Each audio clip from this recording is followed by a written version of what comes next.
கிறிஸ்துவுக்குள் பிரியமானவர்களே, கர்த்தரும் இரட்சகருமாய் இயேசு கிறிஸ்துவின் ஈடினியேற்ற நாமத்தினாலே உங்கள் யாவருக்கும் என் அன்பின் வாழ்த்துக்கள் தெரிவித்துள்ளேன். தேவன் அருளிய அப்பம் பிரேயர் மினிஸ்டர் மூலமாக உங்களோடு சந்திப்பதில் மிகுந்த மகிழ்ச்சி அடைகிறேன். கர்த்தருடைய கிருபையினாலே பரிசுத்தமுள்ள ஓய்வு நாளிலே உங்களோடு சந்திக்க தேவன் கிருபை செய்திருக்கிறார். அதிகாலையில் அபிஷேகங்களை பெற்றுக்கொள்ள, தேவனுடைய கிருபை பெற்றுக்கொள்ள புதிய நாளிலும் இணைந்திருங்கள். 14ஆம் சங்கீதம் 1 முதல் 3 ஆகிய வசனங்களிலே, தேவன் இல்லை என்று மதிகெட்டவன் தன் இருதயத்தில் சொல்லிக் கொள்கிறான். அவர்கள் தங்களை கெடுத்து அருவருப்பான கிரியைகளை செய்து வருகிறார்கள். நன்மை செய்கிறவன் ஒருவனும் இல்லை. தேவனை தேடுகிற உணர்வுள்ளவன் உண்டோ என்று பார்க்க கர்த்தர் பரலோகத்திலிருந்து மனுபுத்திரரை கண்ணோக்கினார். எல்லாரும் வழி விலகி ஏகமாய் கெட்டு போனார்கள். நன்மை செய்கிறவன் இல்லை, ஒருவனாகிலும் இல்லை. ஹல்லேலூயா. கிறிஸ்துவுக்குள் பிரியமானவர்களே, இன்னைக்கு காலைவெளியில செய்தி என்ன தெரியுமா? 4வது வசனத்திலே அக்கிரமக்காரரில் ஒருவனுக்கும் அறிவில்லையே அப்படின்னு சொல்லி போட்டிருக்கு. தேவன் இல்லை என்று மதிகெட்டவன். யாராவது தேவன் இல்லை அப்படின்னு யாராவது சொல்லிட்டு அலைந்தால், எனது கடைசி காலத்தில் அறிவு பெருத்து போச்சு, உலகத்தில் எல்லாம் பார்த்தாச்சு, கொரோனாக்கு அப்புறம் துணிகரமாக வாழ போயாச்சு, இஷ்டம் போல போயாச்சு, கேடான காரியத்துக்கு போயாச்சு, யார் பேச்சையும் கேட்கறது கிடையாது, போதிகளுடைய வார்த்தையை கேட்கறது கிடையாது, பாஸ்டருடைய வார்த்தையை கேட்கறது கிடையாது, மேய்ப்பனுடைய வார்த்தையை கேட்கறது கிடையாது, அம்மா அப்பா வார்த்தைக்கெல்லாம் இப்போ நிறைய குடும்பத்தில் கேட்கறதே கிடையாது. வீட்டில் குடும்பத்தில் மனைவி, வீட்டில் வயசான பாட்டி, அம்மான்னு சொல்லி ஏகப்பட்ட பேர் அட்வைஸ் பண்ணுவாங்க. சில வீட்டிலலாம் யார் பேச்சையும் கேட்க மாட்டாங்க. ரவிராஜ் அப்படி வாழ்ந்திருக்கேன், அதனால் எனக்கு தெரியும். நான் இஷ்டம் போல் அலைஞ்சிருக்கேன், நல்ல அடி வாங்கியிருக்கேன், நஷ்டப்பட்டிருக்கேன், நடு ரோட்டுக்கு வந்திருக்கேன், சாபத்தில் வாழ்ந்திருக்கேன், கண்ணீர் வடிச்சிருக்கேன், துன்மார்க்கனாக வாழ்ந்திருக்கேன், மாந்திரியத்துக்கு விக்கிரத்துக்கெல்லாம் பணம் கொடுத்து சாபத்துக்குள்ள வாழ்ந்த ஒரு நபர். இதையே உங்களுக்கு காலையில் சொல்லித்தரேன் அப்படின்னா, தேவன் இல்லை என்று மதிகெட்டவன். மதிகெட்டவன். ஒரு குடும்பத்தில் 4 பேர் இருக்கிறாங்கன்னா 4 பேரும் சர்ச்சுக்கு போகணும்ல, ஞாயிற்றுக்கிழமை சர்ச்சுக்கு போகணும்ல. கல்யாணம் முடிக்கும்போது சர்ச்சில் போய் கல்யாணம் முடிக்கிறாங்க. செத்தா அடக்காரதனைக்கு மேய்ப்பன் வரணுங்கிறாங்க, ஐயா வரணுங்கிறாங்க, பாஸ்டர் வரணுங்கிறாங்க. வீட்டில் பிறந்தநாள் வந்துட்டு அப்படின்னா பாஸ்டர் எங்கள் வீட்டுக்கு வந்து ஜோம் பண்ண வரணும் அப்படிங்கிறாங்க. வீட்டில் ஏதோ ஒரு ஃபங்க்ஷன் அப்படின்னா பாஸ்டர் வரணும் அப்படிங்கிறாங்க. அப்போ ஞாயிற்றுக்கிழமை சர்ச்சுக்கு போகணும் வேண்டாமா? நம்ம அப்படி யோசித்து பார்ப்போமே. ஐயா, நான் சர்ச்சுக்குள்ளே போய் இருந்தாதான் என் குடும்பம் ஆசீர்வாதமாக இருக்கும். நான் தேவனோட சமூகத்தில் போய் சாஷ்டாகமாக விழுந்து தேவனை தொழுது கொண்டால்தான் என் குடும்பம் ஆசீர்வாதமாக இருக்கும். ரவிராஜ் உயிரோட இருக்கேன் அப்படின்னா சர்ச்சில் போய் கண்ணீரோடு அழுது ஜோம் பண்ணியிருக்கேன். சர்ச்சு முடிஞ்சு போகும்போது சாப்பாடு போடுவாங்க, ஞாயிற்றுக்கிழமை சாப்பிட்டு வருவேன். இதை ஏன் சொல்லித்தரேன் அப்படின்னா, கஷ்டத்தின் மத்தியிலே, கண்ணீரின் மத்தியிலே தாகத்தோடு தேவனை தேட ஆரம்பித்தேன். ரொம்ப கடன் பிரச்சனை, நிம்மதி இல்லை, துன்மார்க்கமான ஒரு வாழ்க்கை. தேவன் எப்படிப்பட்டவர் எனக்கு தெரியாது. அறிவில்லாம வாழ்ந்துட்டேன், மதிகடனா வாழ்ந்துட்டேன். தேவனை குறித்த அறிவு இல்லை, விக்கிரத்துக்கும் மாந்திரியத்துக்கும் பணம் கொடுத்து இஷ்டம் போல வாழ்ந்துட்டு இருந்தேன். நான் வியாபாரத்தில் இருக்கும்போது ஞாயிற்றுக்கிழமை வியாபாரம் பார்ப்பேன். ஞாயிற்றுக்கிழமை அதிகமான வியாபாரம் இருக்கும், அதனால வியாபாரம் பார்ப்பேன். என்னைக்கு கையில் பைபிள் எடுத்து வாசிக்க ஆரம்பிச்சேனோ ஞாயிற்றுக்கிழமை கடை அடைக்க ஆரம்பித்தேன். ஞாயிற்றுக்கிழமை கிட்டத்தட்ட ஒரு 5 சர்வீஸுக்கு போயிடுவேன். 4 சர்ச்சில் 5 சர்ச்சுக்கு போயிடுவேன். எங்கெல்லாம் பக்கத்தில் சர்வீஸ் நடக்கும் எல்லா சர்ச்சிலையும் போய் உட்காந்து எல்லா செய்தியும் கேட்க ஆரம்பித்தேன். மத்தியான நேரத்தில் எங்கேயாவது சாப்பாடு போடுவாங்க, சாப்பிட்டுட்டு வீட்டுக்கு வந்து படுத்துவேன். எனக்கு யாராவது தீர்க்கம் சொல்லுவாங்களா? ஏன்னா கடன் அதிகம், 50-55 லட்ச ரூபா கடனில் இருந்தேன் 2015.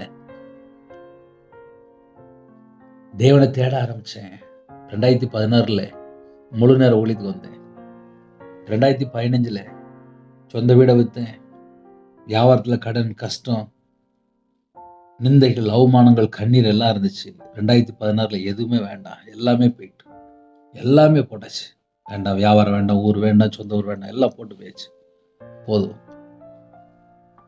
40 நாள் பாஸ்டிங் போட்டு தான் 2016 முழு நேர ஊழியத்துக்கு வந்தேன். தேவனை தேட ஆரம்பித்தேன். தேவனை தேட ஆரம்பிச்சதுக்கப்புறம் 2026 உயிரோட இருக்கேன். கையில் பைபிள் எடுத்து வாசிக்கும்போது தெரிஞ்சது நான் ஒரு பாவி. அப்போ கையில் பைபிள் எடுத்து வாசிக்கும் போது நீதிமான்கள் அல்ல பாவிகளே மனம் திரும்ப அழைக்க வந்தேன் அப்படின்னு சொல்லி போட்டு, எல்லாரும் பாவம் செய்து ஏகமாய் கெட்டு போனார்கள். ஒரு மனுஷனோட வாழ்க்கையில பாவம் வரும்போது என்ன ஆகுது அப்படின்னா, தேவனுடைய மகிமை இழந்து போறான். எல்லாரும் பாவம் செய்து தேவ மகிமை அற்றவர்களாகி, ஒரு மனுஷனோட வாழ்க்கையில பாவம் இருக்குமானால் தேவனுடைய மகிமை இழந்து போயிடுவான். பரிசுத்தம்ல ஓய்வு நாளிலே, ஐயா நான் சர்ச்சுக்கு போறையா, என்ன நடக்கும்? முதல்ல தேவனோட சமூகத்துல போகும்போது பரலோகத்துல தேவன் உங்களை பார்ப்பாரு. 2020 ஒரு வாலிப மகள் ஒரு பையனை விரும்பி திருமணம் முடிச்சிட்டா. 15 நாள்ல கல்யாணம் முடிஞ்ச மாப்பிள்ளை அவங்க அம்மா சொன்ன ஒரு பொண்ணை உடனே கல்யாணம் முடிச்சிட்டான். அந்த மாப்பிள்ளை 2வது கல்யாணம் முடிச்சிட்டான்.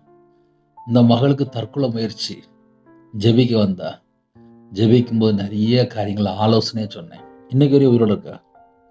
அந்த மகள் சொல்லும்போது சொல்லுவா, என்னை ஏமாத்திட்டாங்கன்னு அப்படின்பா. அந்த மகள் இயேசுவை சொந்த ரட்சரா ஏற்றுக்கொண்டு மனம் திரும்பி வாழ ஆரம்பிச்சா. ஒரு பாவி மனம் திரும்பும் போது தேவன் நமக்கு கிருபை தராரு. நம்ம இன்னைக்கு உயிரோட இருக்கோம்னா கிருபை. தேவன் இல்லை என்று மதிகெட்டவன் தன் இருதயத்தில் சொல்லிக் கொள்கிறான். தன் இருதயத்தில் சொல்லிக் கொள்கிறான், வெளியே தெரியாது.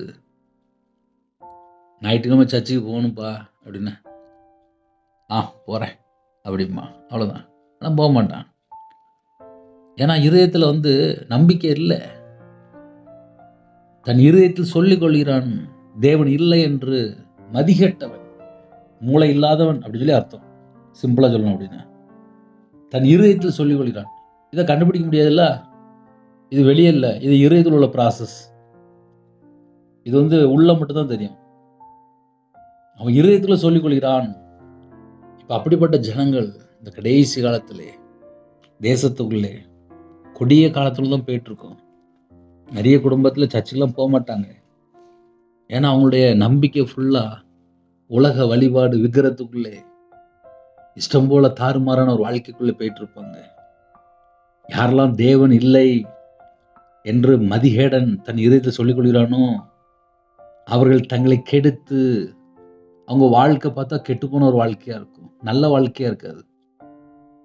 தேவன் இல்லைன்னு சொல்லி எந்த மதிகேடன் சொல்றானோ அவனோட வாழ்க்கை கெட்டுப்போன வாழ்க்கையா இருக்கும். அவர்கள் தங்களை கெடுத்து அப்படின்னா வேற யாரும் அங்க உள்ள கிடையாது.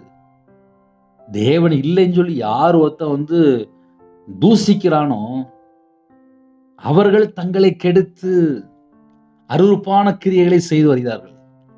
அப்ப அருவருப்பான கிரியைன்னா என்ன அப்படின்னா, தேவன் இல்லைன்னு சொல்லி யார் ஒருத்தன் சொல்றானோ அவன் தான் அருவருப்பான கிரியை செய்யறானா, தங்களை கெடுக்கிறானா.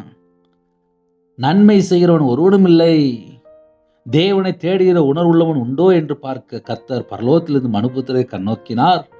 எல்லாரும் வழி விலகி ஏகமாய் கேட்டுப் போனார்கள். நன்மை செய்கிறவன் இல்லை, ஒருவனாகிலும் இல்லை. ஞாயிற்றுக்கிழமை சர்ச்சுக்கு போகிறோம். சர்ச்சுக்கு போகிற பிள்ளைகள் இந்த வசனத்தை கேட்கும்போது உங்கள் இதயத்துக்குள்ளே ஒரு மாற்றம் வரணும். சும்மா கடமைக்கு அப்படிலாம் இருக்கக்கூடாது. ஜீவனுள்ள தேவனை போய் தேட போறீங்க, சந்தோஷமா போங்க, ஆலயத்துக்கு கிளம்பி போங்க. இல்லை பிரதர் நான் சர்ச்சுக்கெல்லாம் போக மாட்டேன், நான் இப்படியே தான் இருப்பேன். வசனம் என்ன போட்டிருக்கு? மதிகேடன் தங்களை கெடுத்து அருவருப்பான கிரியைகளை செய்து வருகிறார்கள். அப்போ தேவனுக்கு கீழ்ப்படுகிறதா உத்தமம். கீழ்ப்படிய அர்ப்பணிங்க. குடும்பமா சர்ச்சுக்கு போங்க. கண்களை மூடி நாம் ஜெபம் செய்வோம். கிருபை மகிமை அந்த பரிசுத்தமுள்ள நல்ல பிதாவே, நன்றியோடு துதிக்கிறோம் சொல்கிறோம்ப்பா. உங்க பாதத்தில் அர்ப்பணிக்கிறோம். பரிசுத்தமுள்ள ஓய்வு நாளிலே தேவனுடைய சமூகத்திலே வர்றதுக்கு எங்களுக்கு கிருபை தாங்க. இணைந்திருக்கிற குடும்பங்கள் ஆலயத்துக்குள்ள நாட்டப்படக்கத்தை கிருபை தாங்க. ஆலயத்தினுடைய நன்மைகளை பெற்றுக்கொள்ளக்கத்தை கிருபை செய்யுங்க. உங்களுடைய சமூகத்தில் வரும்போது எங்களை பரிசுத்தப்படுத்துறீங்கப்பா. அந்த கிருபைகள் தாங்க. இன்னும் யாரெல்லாம் ஞானஸ்தானம் எடுக்காமல் இருக்காங்களோ, மனம் திரும்பாமல் இருக்கிறாங்களோ, இன்னுமாக உங்களுடைய வார்த்தை கீழ்ப்படியாமல் இருக்கிறாங்களோ, உங்களுடைய சத்தத்துக்கு செவி கொடுக்காமல் இருக்கிறாங்களோ, அவங்களுடைய பாவத்தை மன்னிங்க. எந்த குடும்பத்தில் விக்கிரகத்திலே, மாந்திரியத்திலே, செய்வனிலே, பிள்ளி சுனியத்திலே, உலக வழிபாடுகளுக்குள்ளே, எந்த குடும்பத்திலே, எந்த பாவத்திலே, விபச்சார அடிமை, மதுபான அடிமை, போதை அடிமை, கஞ்சா பழக்கம், தவறான தொடர்பு, எந்த அடிமையிலே கட்டப்பட்டிருக்கிறாங்களோ, வலு சர்ப்பத்துடைய கிரியைகள், பொல்லாத தந்திரமான ஆவிகள் எந்த குடும்பத்து விதமாக கிரியை செய்து கொண்டிருக்கோ, எந்தெந்த குடும்பத்திலே தேவன் இல்லை என்று தூசித்து கொண்டிருக்கிறாங்களோ, அந்த எல்லா குடும்பத்துடைய எந்த பின்னாடி எல்லா கிரியைகளும் அழிக்கப்படட்டும். எல்லா கிரியிலும் இயேசு கிறிஸ்து ரத்தத்தினால் இயேசு கிறிஸ்து நாமத்தை சுட்டு எரிக்கப்படட்டும். சத்துருக்களை பட்சிக்கிற அக்னி அனுப்புங்கப்பா. உங்க பிள்ளைகளுக்கு விரோதமாக கிரியை செய்கிற எல்லா பொல்லாத ஆவியிலெல்லாம் சுட்டெரிப்பின் அக்னி அனுப்புங்கப்பா. ஒவ்வொரு குடும்பத்துக்குமே சுத்திகரிப்பு உண்டாகட்டும். இயேசு கிறிஸ்துவின் ரத்தத்தினாலே, இயேசு கிறிஸ்து நாமத்தினாலே சுத்திகரிப்பு உண்டாகட்டும். உங்களுடைய வல்லமை இறங்கி வரட்டும்ப்பா. பரலோகத்திலிருந்து அப்பா உங்களுடைய வல்லமை இறங்கி வரட்டும்ப்பா. எந்த இடத்துல பிசாசுனுடைய வல்லமை செயல்பட்டு கொண்டிருக்கும் அந்த எல்லா கிரியிலும் அழிக்கும்படிக்கு தேவனுடைய குமாரன் வெளிப்பட்டீங்க. ஒவ்வொரு குடும்பத்துக்கு விதமாக கிரியை செய்கிற எல்லா பொல்லாத கிரியெல்லாம் இயேசு கிறிஸ்து ரத்தத்தினால இயேசு கிறிஸ்து நாமத்தை சுட்டு எரிக்கப்படட்டும்ப்பா. ஒவ்வொரு குடும்பத்தையும் உங்களுடைய ரத்தத்தினால கழுவி பரிசுத்தப்படுத்துங்க. புதிய நாளிலும் புது கிருபையால் நிரப்புங்க. புது அபிஷேகத்தினால் நிரப்புங்க. உங்களுடைய ஆவினால் நிரப்புங்க. கல்லான இருதயத்தை எடுத்து போட்டுருங்க. சதையான இருதயத்தை தாங்க. ஜெப அபிஷேகம் தாங்க. துதிக்கிற அபிஷேகம் தாங்க. வேதத்தை இரவு மூலமாக தியானிக்கக்கூடிய கிருபை தாங்க. இருதய மனக்கண்கள் திறங்க. கிருபையின் ஒரு நாள் நிரப்புங்க. ஞான ஒரு நாள் நிரப்புங்க. தீர்க்கதரிசனம் ஒரு நாள் நிரப்புங்க ராஜா. எல்லா குடும்பத்தையும் கர்த்தர் வேலை அடைத்து ஆசீர்வதிங்க. பிறந்த நாள், திருமண நாள் யாரெல்லாம் கொண்டாடுறாங்களோ கர்த்தருடைய கரம் பிள்ளைகளை தொடர்ட்டு 1000 தலைமுறைக்கு வம்சத்தை ஆசீர்வதிங்க. குறைகள் குற்றங்களை மன்னித்து பிள்ளைகளை பரிசுத்தப்படுத்தி ஆசீர்வதிங்க. உங்களுடைய கிருபையால் நிரப்புங்க. உங்களுடைய பிரசன்னம் இறங்கி வரட்டும். உங்களுடைய வல்லமையால் நிரப்புங்கப்பா. எந்த குடும்பத்தில் சமாதானம் இல்லாமல் இருக்கிறாங்களோ, விடுதலை இல்லாமல் இருக்காங்களோ, இந்த நாளிலும் இயேசு கிறிஸ்து ரத்தத்தினாலே, இயேசு கிறிஸ்து நாமத்தினால வல்லமை உண்டாகட்டும்ப்பா. அவங்களுடைய இதயத்துக்குள்ளே தேவனுடைய வல்லமை இறங்கி வரட்டும்ப்பா. அவங்க இதயத்துக்குள்ளே தேவையில்லா எல்லா செத்த கிரியில் அழிக்கப்படட்டும்ப்பா. எந்தெந்த குடும்பத்துக்குள்ளே அப்பா இதயத்துக்குள்ளே தேவையில்லா கிரியல் இருக்கோ அப்பா உங்களுடைய வல்லமை இறங்கி வரட்டும்ப்பா. உங்களுடைய அக்னி இறங்கி வரட்டும்ப்பா. பிள்ளைகளை பரிசுத்தப்படுத்துங்கப்பா. அவங்களுடைய வாழ்க்கையில் ஒரு விடுதலை உண்டாகட்டும். இதயத்துக்குள்ளே தேவ சமாதானம் உண்டாகட்டும்ப்பா. கர்த்தர் கூட இருங்க. அவங்க நாமம் மையப்படுத்தும்ப்பா. பிதா குமாரன் பரிசுத்த நாமத்தில் ஒவ்வொரு குடும்பத்தையும் முத்திரை போடுங்க. உங்களோட ரத்த கொட்டைகளை வேலடைங்க. கையின் கீழில் ஆசுறீங்க. அப்பத்தின் தண்ணியில் ஆசுறீங்க. இந்த நாளிலும் தேவனுடைய சமூகத்தில் காத்து கதை கிருபை செய்யுங்க. சிறுபிள்ளை முதல் கொண்டு முதியோர் வரை ஆலயத்து புறப்பட கதை கிருபை செய்யுங்க. ஆலயத்தினுடைய நன்மைகளை பெற்றுக்கொள்ள கதை கிருபை செய்யுங்க. சிறுவர் ஊழியம், வாலிபர் ஊழியம், இன்னுமாக அப்பா மேய்ப்பன் போதிக்கிறவங்க, இன்னுமாக சபை ஊழியர் எல்லாரையும் உங்களுடைய பாதத்தில் அர்ப்பணிக்கிறோம்ப்பா. விசுவாசிகள் உங்களுடைய பாதத்தில் அர்ப்பணிக்கிறோம். யாரெல்லாம் ஆலயத்து புறப்படுறாங்களோ முன்னும் பின்னுமா தேவ தூதரை நிப்பாட்டுங்கப்பா. எந்த நாட்டுக்குள்ள இருக்காங்களோ அந்த இடத்துல ஆலயத்து புறப்பட அதை கிருபை செய்யுங்க. ஆலயம் இல்லாத இடத்துல அப்பா இயேசு கிறிஸ்து ரத்தத்தினாலே, இயேசு கிறிஸ்து நாமத்தினால ஆலயம் உண்டாகட்டும்ப்பா. எந்த ஊருக்குள்ளே சுவிசேஷம் அறிவிக்காமல் இருக்கிறாங்களோ அந்த ஊருக்குள்ளே அப்பா சுவிசேஷம் அறிவிக்க அப்பா விசேஷமாக அப்பா உங்களுடைய பிள்ளைகளை அனுப்புங்கப்பா. எந்த கிராமத்தில் எந்த பட்டணத்தில் இன்னுமாக ஆலயம் கட்டப்படாமல் இருக்கோ, இன்னுமாக ஆத்துமாவை சந்திக்காமல் யாரெல்லாம் இருக்கிறாங்களோ அந்த இடத்துக்குள்ள கர்த்தருடைய வார்த்தை அப்பா செல்லணும்ப்பா. எல்லா விதமான வாசல் திறங்க. எல்லா தேசத்திலுமே சுவிசேஷம் அறிவிக்கணும்ப்பா. இயேசு கிறிஸ்து நாமத்தினாலே, இயேசு கிறிஸ்து ரத்தத்தினாலே ஒவ்வொரு குடும்பத்தையும் உருவாக்குங்கப்பா. ஒவ்வொரு குடும்பத்தையும் உருவாக்குங்க. தேவன் அருளி அப்பம் பிரேயர் மினிஸ்டர் மூலமாக இணைந்திருக்கிற குடும்பங்கள் ஆட்டுக்குட்டியான் ஜீவபஸ்ல பேர் எழுதப்படணும்ப்பா. தீட்டு, பொய், அருவருப்பு ஒன்றும் அதில் பிரவேசிப்பதில்லைன்னு சொல்லிங்கப்பா. தீட்டான காரியம், அருப்பான காரியம், பொய்யான காரியம், இவங்களோட வாழ்க்கையில் என்னென்ன பாவம் இருக்கோ அந்த எல்லா பாவத்தையெல்லாம் மன்னிங்கப்பா. தேவன் இல்லை என்று அப்பா மதிகட்டவன் தன் இதயத்தில் சொல்லிக் கொள்கிறான். அவர்கள் தங்களை கெடுத்து அருவருப்பான கிரியைகளை செய்து வருகிறார்கள். நன்மை செய்கிறவன் ஒருவனும் இல்லை என்று சொல்லுதுப்பா. அப்பா தேவன் இல்லை என்று யார் சொல்றாங்களோ அந்த குடும்பங்கள் மனம் திரும்பணும்ப்பா. அந்த குடும்பத்துடைய பெயர் ஜீவ புஸ்தகத்தில் எழுதப்படணும்ப்பா. நாங்கள் எல்லாரும் பரலோகத்துக்கு வரணும்ப்பா. இந்த நாளில் இணைந்திருக்கிற எல்லா குடும்பத்தையும் ஆசீர்வதிங்க. கர்ப்பத்தினி ஆசீர்வதிங்க, மாசமா இருக்காங்க ஆசீர்வதிங்க, டெலிவரி போறாங்க கர்த்தர் கூட இருந்து நார்மல் டெலிவரி ஆகிட்டாங்க, வாலிப பிள்ளைகள் இணைந்திருக்காங்க ஆசீர்வதிங்க, திருமணத்துக்கு ஆயத்தமா இருக்காங்க ஆசீர்வதிங்க, குடும்பம் ரட்சிக்கப்படணும் ஆசீர்வதிங்க, படிக்கிற பிள்ளைகளுக்கு தேவ ஞானத்தில் தேவ புத்தினால் நிரப்புங்க ஆசீர்வதிங்கப்பா.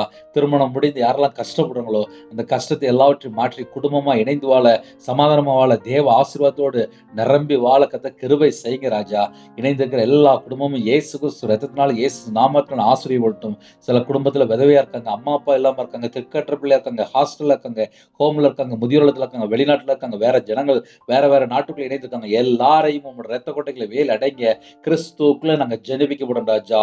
கிறிஸ்துனோட அவைகளா இருக்கணும், கிறிஸ்துனோட ரத்தமா இருக்கணும்ப்பா, கிறிஸ்துனோட ஆவியை பெற்றுக்கொள்ளணும்ப்பா. கத்த கிருபை செய்யுங்க. இந்த நாளிலும் இணைந்திருக்கிற எல்லா குடும்பத்தையும் உங்களுடைய பாதத்தில் அர்ப்பணிக்கிறோம்ப்பா. இந்த நாளைக்கான சில கிருபைக்காக உண்மை நன்றியோடு துதிக்கிறோம்ப்பா. பிதா குமாரன் பரிசுத்த நாமத்தினாலே ஒவ்வொரு குடும்பத்தையும் முத்திரை போட்டு உங்களுடைய ரத்த கோட்டைகளை வேலடைத்து ஆசீர்வதிங்க ராஜா. இந்த நாளைக்கான சில கிருபைக்காக 1000 மடங்கு உங்களுக்கு நன்றி செலுத்துகிறோம். ஸ்தோத்திரம் ஸ்தோத்திரம் ஸ்தோத்திரம் ஸ்தோத்திரம் ராஜா. ஹல்லேலூயா. ரிபா லாரா தன சந்தா ரபா லகர துரிபி கபல ஹரது ரகலபல ஹர ஷதரி பெரிபி கபலவர கருதுரபல. சில குடும்பத்திலே ஆலயத்து போக முடியாமல் அப்பா தவித்து கொண்டிருக்காங்கப்பா. குடும்ப ஞானஸ்தானம் எடுக்கணும்ப்பா, இன்னும் ரட்சிக்கப்படலப்பா. பிள்ளைகள் கர்த்தரை விட்டு தூரமா போயிட்டாங்கப்பா. குடும்பம் ரட்சிக்கப்படலை, கனவு ரட்சிக்கப்படலப்பா. அப்பா வீட்டுக்குள்ளே பலவிதமான கண்ணீர், சாபத்துக்குள்ளே, பஞ்சத்துக்குள்ளே, தரித்திரத்துக்குள்ளே, பலவிதமான வியாதிக்குள்ளே சில குடும்பங்கள் அப்பா கர்த்தரை விட்டு தள்ளி போய் அப்பா பல உபத்திரத்தில் இருக்காங்கப்பா. அப்படிப்பட்ட ஜனங்கள் அப்பா மனந்திரவனும்ப்பா. கல்வாரி அன்பினால் நிரப்புங்கப்பா, நிரப்புங்கப்பா, நிரப்புங்கப்பா, நிரப்புங்கப்பா. இந்த நாளிலும் இணைந்துக்கிற எல்லா குடும்பத்தை கத்த தொட்டு ஆசீர்வதிங்கப்பா. உங்கள் கரத்தில் அர்ப்பணிங்கப்பா. இணைந்துக்கிற எல்லா குடும்பமும் இயேசு கிறிஸ்து ரத்தத்தினாலே, இயேசு கிறிஸ்து நாமத்தினால் ஆசீர்வதிக்கப்படும் ராஜா. எத்தனையோ தேசத்துக்குள்ள இருக்காங்கப்பா. அவங்க எந்த இடத்துக்குள்ள இருக்காங்களோ அந்த இடத்துக்குள்ள கர்த்தர் இறங்கி வாங்கப்பா. உங்கள் பிள்ளைகளை சந்திங்கப்பா. எத்தனையோ தேசத்துக்குள்ள இருக்காங்க, எல்லாரையும் கர்த்தர் ஆசீர்வதிங்க. சிறுபிள்ளை முதற்கொண்டு முதியோர் வரை எல்லா குடும்பத்துக்கும் கர்த்தர் வேலை அடைத்து ஆசீர்வதிங்கப்பா. உங்கள் நாமம் மட்டும் மேம்படட்டும். யாரெல்லாம் தங்களை தாழ்த்தினாங்களோ எல்லா குடும்பத்தையும் கர்த்தர் பரிபூர்ணமா ஆசீர்வதிங்க. உங்க நாமம் மேம்படட்டும். உங்க பாதங்களை தாழ்த்திருப்பீங்க. அப்பிரயோஜனமான ஊழியக்காரப்பா, இந்த நாளிலும் கேட்ட செய்தியின்படி எல்லாரும் ஆலயத்துக்கு வரணும்ப்பா. அப்படிப்பட்ட கிருபைகளை தாங்க. எல்லாரையும் பரிசுத்தப்படுத்துங்க. உங்களுடைய கிருபையால் நிரப்புங்க. மிகுந்த கிருபையினால் ஆலயத்துக்குள்ள அழைத்து கொண்டு போங்க. உங்க நாமம் மேம்படட்டும். இயேசு கிறிஸ்து பிதாவே ஆமென். தேவனுக்கே மேம்பட்டதாக கர்த்தர் தாமே உங்களை உங்கள் குடும்பத்தின் சகல காலத்திலும் சம்பூர்ணமாக திருப்தியாக கர்த்தர் கூட ஆசீர்வதிப்பாராக. ஆமென். கர்த்தராகிய கிருபையும் பிதாபகத்தோட அன்பும் பரிசுத்தரோட ஐக்கியமும் இப்பொழுது எப்பொழுது சதா காலங்களிலும் நம்மளோடு கொடுப்பதாக. ஆமென். கிறிஸ்துவ பிரியமானவர்களே, ஆலயத்து கிளம்பி போங்க. சகலவிதமான நன்மைகளும் பெற்றுக்கொள்ளுங்க. எனக்காக ஜெபித்துக் கொள்ளுங்கள். 9363064181 நம்பர் உண்டால் நாங்கள் உங்களுக்காக குடும்பத்துக்காக ஜெபிப்போம். God bless you.